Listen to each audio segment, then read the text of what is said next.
well can the Mavic 4 Pro handle the ultimate tracking gauntlet?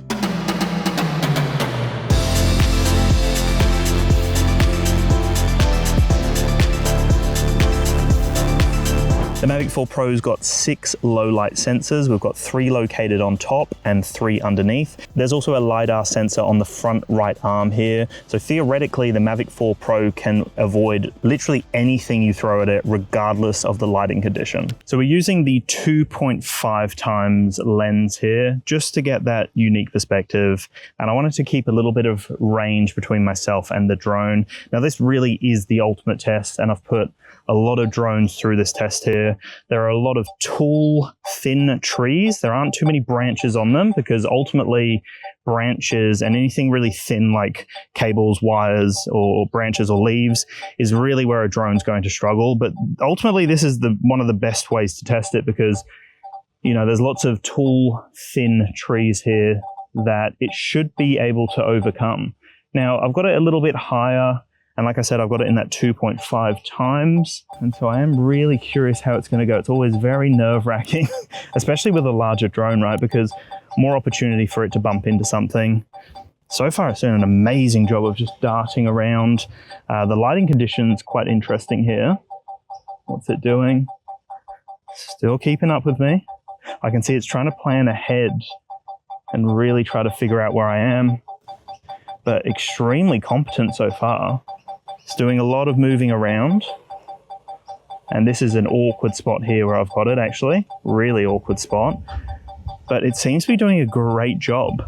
It's planning ahead like it always does, going between the tiniest little gaps.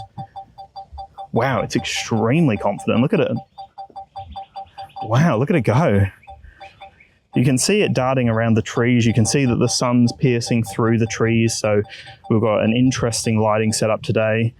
And so far, so good. The Mavic 4 Pro does have the ActiveTrack 360 degrees, so it can follow you in all sorts of directions.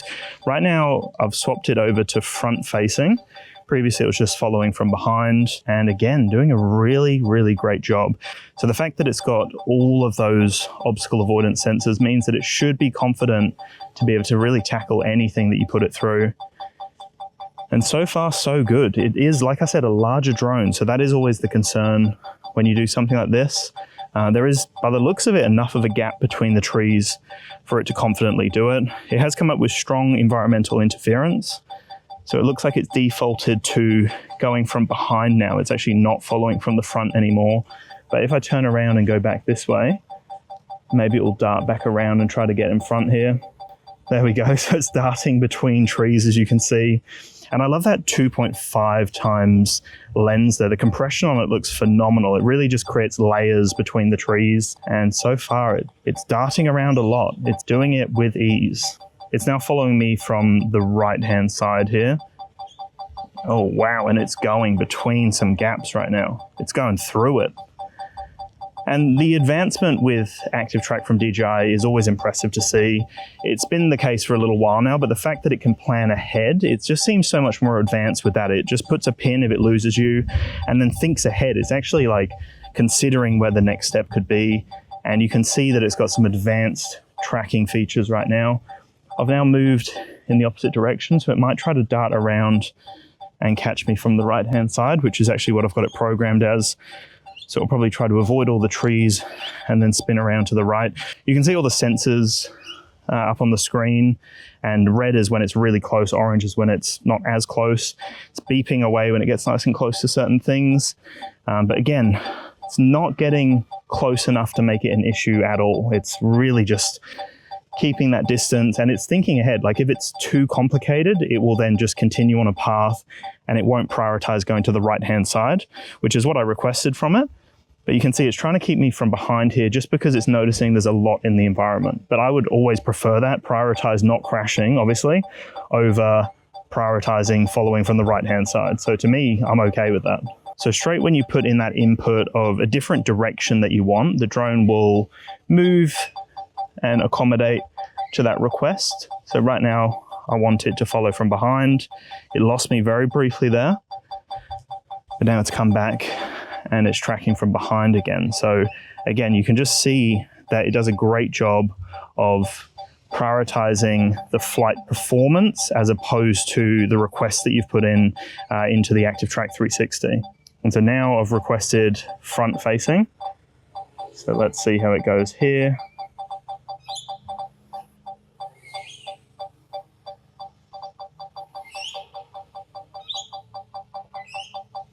Okay, so it's kind of got me on a little bit of an angle here. It's actually not front on just yet, but it looks like it's trying to get there.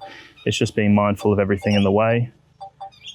And impressed how nimble this is for the largest drone that I've tested in a long time. Like, it is extremely nimble. It's able to handle really anything I'm putting it through at the moment, which is so good to see. Hasn't lost me once, hasn't come close to tapping a tree, hasn't been any sort of sketchy moments so far. It does swing around a little bit, and you can see there are a lot of trees that it's trying to avoid, but it does not have an issue.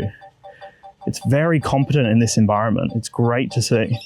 If you are interested in the Mavic 4 Pro or any other drone or camera for that matter, make sure to reach out to the D1 store. That's sales@d1store.com.au.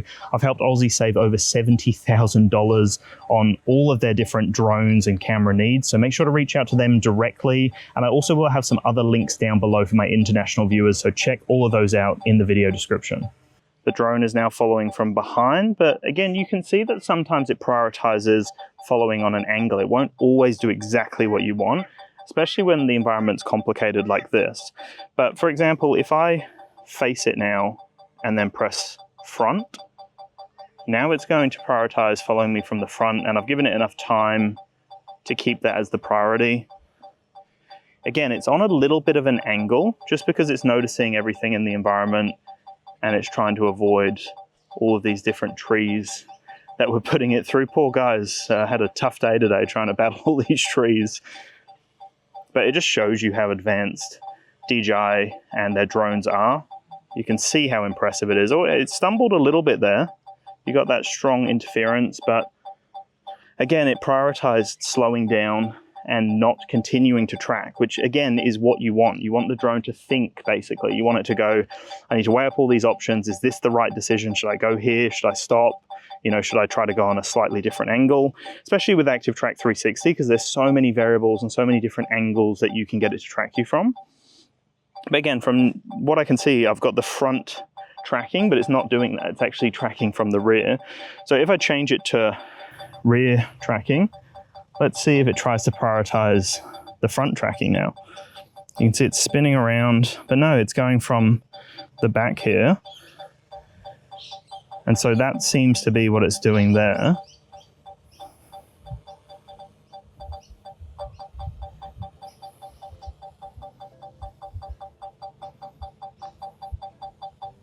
Wow.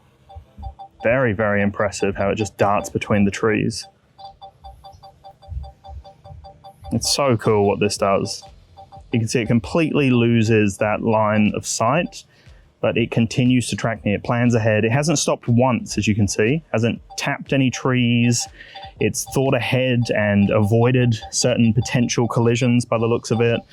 And so far, we can see that it is a flawless tracking experience, which is what I was expecting from their advanced flagship drone.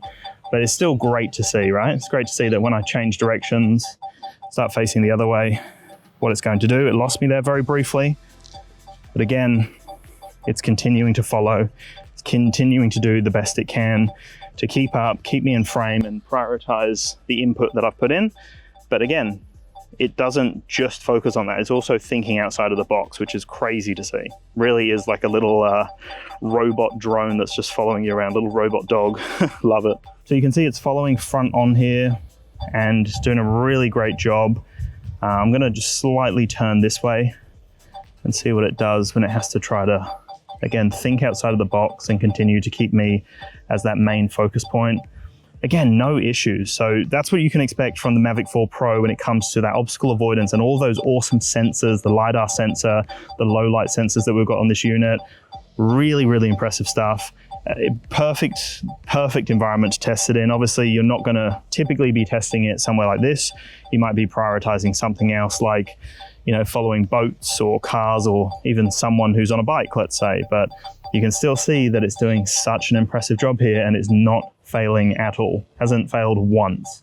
So anyway, guys, that's what you can expect from the Mavic 4 Pro with its phenomenal obstacle avoidance and tracking features. Really impressed. I was not surprised, to be honest, because I've tested many other drones here and they've handled it perfectly well. But still, it's amazing to see a larger drone navigate such a tight area like this, a tight environment, and handle it with ease, to be honest with you. Anyway, guys, thank you so much for watching. I appreciate all of your support, and I will chat to you in the next one. Peace.